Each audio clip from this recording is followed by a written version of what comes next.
हमारे चैनल में आपका बहुत-बहुत स्वागत है। सभी को मेरा नमस्कार, राधे राधे। तो आज मैं शेयर करूँगी लड्डू गोपाल की रुला देने वाली सच्ची घटना। तो इस घटना को सुनकर आप सोचेंगे कोई इतना निर्दयी कैसे हो सकता है? कोई हमारे प्यारे से लड्डू गोपाल के साथ इतना कठोर भावहीन व्यवहार कैसे कर सकता है? यह कहानी दिल्ली में रहने वाली मधु जी की है। मधु जी कहती हैं कि मैंने शादी से पहले अपने मायके में कभी भी पूजा नहीं की। घर में मैं अपनी मम्मी को पूजा पाठ करते देखती थी, लेकिन जब मेरी शादी हुई और मैं ससुराल गई तो देखा कि वहाँ पे भी ऐसा माहौल था। मैंने अपनी सासू माँ को पूजा करते हुए देखा। एक बार मधु जी अपने पति के साथ मनाली घूमने गए। जिस ट्रेन की बोगी में वो सफ़र कर रहे थे, उसी ट्रेन में एक परिवार और था, जिनके पास बहुत ही प्यारे से लड्डू गोपाल थे। वह सब लोग लड्डू गोपाल से बहुत ही ज़्यादा प्यार कर रहे थे। उनके पास एक छोटा सा बच्चा था जो लड्डू गोपाल से लाड़ लड़ा रहा था। मधु जी को यह सब देखकर बहुत अच्छा लगा और मधु जी के मन में इच्छा हुई कि वह भी लड्डू गोपाल की ऐसे ही सेवा करेंगी। जब मधु जी घूम कर आईं, उसके कुछ दिनों बाद ही जन्माष्टमी का त्यौहार था। जन्माष्टमी के 2-3 दिन पहले मधु जी अपने मायके गईं। मायके में अपनी भाभी के साथ वह मार्केट गईं। मधु जी जब मार्केट गईं तो उनका मन हुआ क्यों ना वो लड्डू गोपाल खरीद कर अपने ससुराल ले जाएं। मधु जी ने बिना किसी से कुछ पूछे मार्केट से लड्डू गोपाल खरीद लिए और उनको अपने ससुराल साथ ले गईं। मधु जी के पति और मधु जी दिल्ली में रहते थे और सास ससुर बिहार में रहते थे। पति की जॉब दिल्ली में थी, इसलिए वो दोनों दिल्ली रहते थे। मधु जी दिल्ली पहुंचकर अपनी सासू माँ को फ़ोन करती हैं और सारी बातें उनको बता देती हैं। तब मधु जी की सासू माँ मधु जी से कहती हैं कि बहू, लेने से पहले एक बार मुझसे कम से कम पूछ ही लेती। लड्डू गोपाल की सेवा करना बहुत ही कठिन होता है। एक बार तुम कम से कम मुझसे पूछ तो लेती। तब मधु जी ने अपनी सासू माँ से कहा, माँ आप ऐसे बोल रही हैं, आप तो लड्डू गोपाल की सेवक हैं और आप भी तो कान्हा जी की सेवा करती हैं। मेरे मन में इच्छा थी कि मैं लड्डू गोपाल की सेवा करूं, इसलिए मैं लड्डू गोपाल ले आई। तब मधु जी की सासू माँ कहती हैं कि लड्डू गोपाल के चित्र की सेवा करना और लड्डू गोपाल के स्वरूप की सेवा करने में बहुत ही बड़ा अंतर है। चित्रपट की सेवा में अगर थोड़ी बहुत गलती हो जाती है तो कोई बात नहीं, लेकिन लड्डू गोपाल की सेवा हमें बाल स्वरूप एक बच्चे की तरह करनी पड़ती है, क्योंकि वह एक बच्चे का ही रूप होते हैं।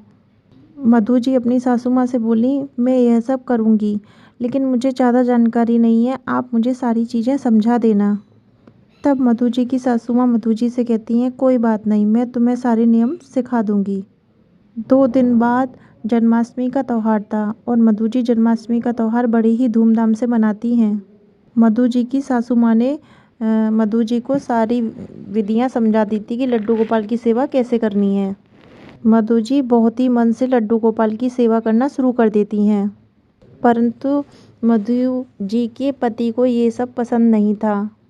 एक दिन वो मधु जी से कहती हैं कि क्या तुम सारे दिन ये लड्डू गोपाल करती रहती हो?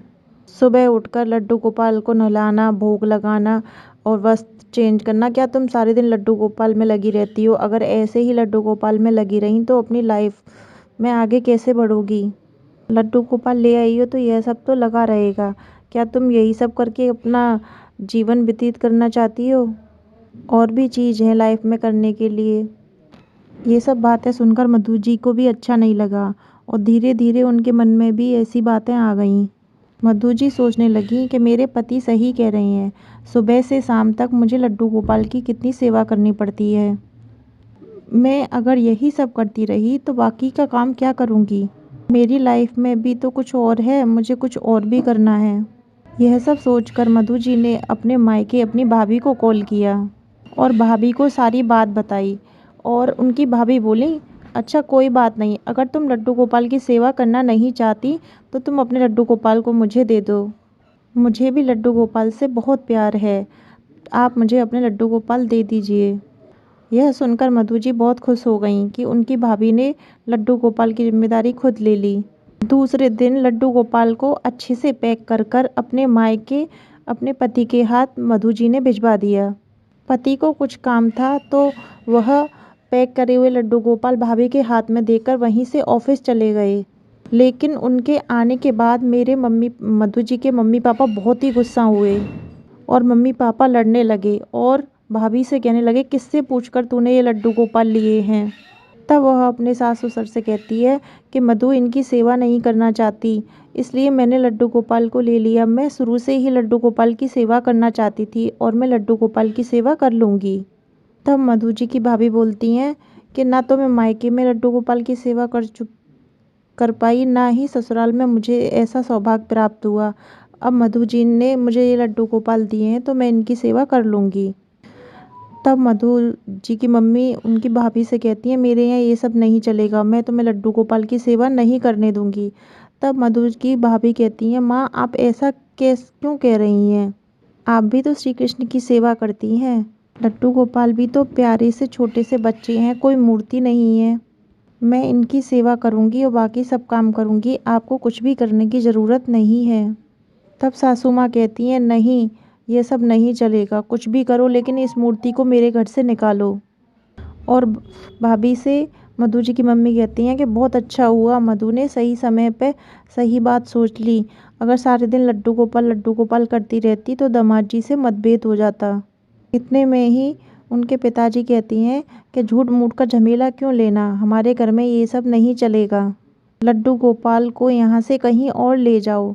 मधु जी की भाभी बार बार अपने माता पिता सास ससुर से कहती हैं कि मुझे लड्डू गोपाल को मंदिर में स्थापित करने दो। लेकिन मधु जी के पिताजी कहती हैं, मैंने एक बार कह दिया सो कह दिया, हमारे घर के मंदिर में ये मूर्ति स्थापित नहीं होगी, तुम इसे कहीं और ले जाके फेंको, हमारे घर में हम तुम्हें लड्डू गोपाल की सेवा नहीं करने देंगे। मधु जी की भाभी लड्डू गोपाल को हाथ में लेकर रोने लगती हैं और कहती हैं कि पिताजी ये तो छोटे से बच्चे हैं, आपको इनसे क्या शिकायत है। मधु जी के पापा बहुत ही गुस्सा हो जाते हैं और उनकी भाभी के हाथ से लड्डू गोपाल छीन लेते हैं और कहते हैं, अच्छा ये छोटे से बच्चे हैं, इनको भूख लगती है, तुम्हें तो बहुत प्यार आ रहा है इस मूर्ति पर। अगर ये बच्चे हैं, इनको भूख लगती है तो इन्हें चोट भी लगती होगी और अगर चोट लगती होगी तो ये रोते भी होंगे। जिस तरीके से छोटे बच्चे को मारने पीटने पर रोते हैं तो क्या ये भी रोएंगे मारने पीटने पर। मधु जी की भाभी कहती हैं कि मम्मी पापा आप ये सब क्या कह रहे हैं, लड्डू गोपाल को मंदिर में स्थापित करने दीजिए। अगर आपको किसी भी काम में लेट हुआ या कोई काम मैंने नहीं किया तब आप लोग मुझसे कहना। तब मधु जी की मम्मी कहती हैं, मैं बताती हूँ, अगर ये छोटे बच्चे हैं तो फिर रोकर दिखाएं। मधु जी की मम्मी ने उनकी भाभी से लड्डू गोपाल को छीनकर डस्टबिन में फेंक दिया और बोलने लगी, तुम्हारे लड्डू गोपाल तो रो नहीं रहे। मधु जी की भाभी ने दौड़कर लड्डू गोपाल को डस्टबिन से बाहर निकाला और रोने लगी और कहने लगी कि माँ जी आपने ये क्या किया, आपने बहुत बड़ा पाप किया है और इसकी सज़ा आपको ज़रूर मिलेगी। मुझे इन्हें मंदिर में स्थापित करने दीजिए, आपने बहुत बड़ी गलती कर दी है। इतने में ही उनके हाथ से लड्डू गोपाल को उनके पापा ने छीन लिया और उनके ससुर जी लड्डू गोपाल को पत्थर से घिसने लगे और बोलते हैं, अगर इसमें प्राण हैं तो ये रोता क्यों नहीं है, देखो मैं तो इसे खूब घिस रहा हूँ, ये तो रो ही नहीं रहा है। तो उनको हाथ से मारने लगे और उनको चोट पहुँचाने लगे। लड्डू गोपाल को इतनी चोट पहुँचाते देख, मारते देख उनकी भाभी से रहा नहीं गया। वो दौड़कर लड्डू गोपाल को छिनाने लगीं और बोलती हैं माता पिता से कि आप दोनों ने आज जो यह पाप किया है उसकी सज़ा तो आपको ज़रूर ही मिलेगी। लड्डू गोपाल साक्षात भगवान हैं। लड्डू गोपाल बच्चे का रूप है लेकिन साक्षात श्री कृष्ण हैं। आपने भगवान को चोट पहुँचाई है। इतना कहते हुए वो लड्डू गोपाल को मंदिर में स्थापित करने के लिए ले गईं। फिर सारी बातें शाम को कॉल कर उन्होंने मधु जी को बताईं। यह सुनकर मधु जी का मन भी बहुत उदास हो गया। मधु जी के मन में आने लगा, कहीं ना कहीं लड्डू गोपाल का मैं ही लेके आई थी। मैंने सोचा कि भाभी बहुत अच्छे से सेवा करेंगी लड्डू गोपाल की, लेकिन मेरे माता पिता ने लड्डू गोपाल के साथ इतना बुरा किया। और उसी रात एक घटना घटी। मधु जी के पति की रात को बहुत ही तबीयत खराब हो गई। इतनी ज़्यादा तबीयत खराब हुई कि ना वो चल पा रहे, ना बैठ पा रहे, ना हिल पा रहे थे। और वह मधु जी से कहते हैं, मधु मधु मुझे बचा लो, मेरे पूरे शरीर में दर्द हो रहा है। ना मैं बैठ पा रहा हूँ, ना मैं चल पा रहा हूँ, ना मैं हिल पा रहा हूँ। मेरे शरीर में बहुत दर्द हो रहा है। मधु, मुझे बचा लो।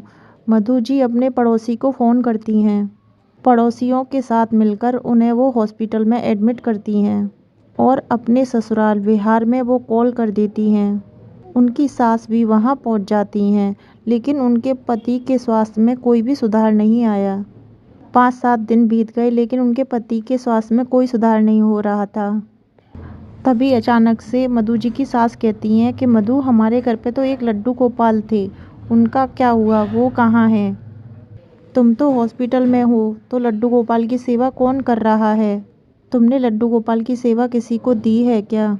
तब वह अपनी सासू माँ को सारी बात बताती है कि कैसे लड्डू गोपाल को उन्होंने भाभी को दिया था और भाभी से लेकर उसके माता पिता ने लड्डू गोपाल के साथ क्या क्या किया। लड्डू गोपाल को कितनी यातनाएं दी हैं, कितना कष्ट पहुंचाया है। यह सुनकर उनकी सास सन्न हो जाती हैं और कहती हैं, मधु, जब तुम लड्डू गोपाल को घर लेके आई थी तुमने तब भी नहीं पूछा, और तुम अपने माँ बाप को लड्डू गोपाल दे आई तब भी नहीं पूछा। तुम्हारे माँ बाप ने लड्डू गोपाल के साथ इतना बुरा किया, उसके पाप की सज़ा मेरे बेटे को मिल रही है। लड्डू गोपाल को तुम्हारे माँ बाप ने इतना दर्द दिया, इसलिए वह दर्द मेरे बेटे को भुगतना पड़ रहा है। तुम अभी मायके जाओ और लड्डू गोपाल को वहाँ से लेकर आओ। घर के मंदिर में स्थापित करके सेवा करो, जैसे पहले तुम किया करती थी। मधु जी अपनी सासू माँ की बात मानकर मायके से अपने लड्डू गोपाल को ले आती हैं। वह देखती हैं कि लड्डू गोपाल के शरीर पर चोट के निशान, जैसे जगह जगह उनके चोट के निशान बन गए हों। उन्हें देखकर मधु जी बहुत रोती हैं और यह देखकर वह उनके शरीर पे पूरे पर चंदन का लेप लगा देती हैं।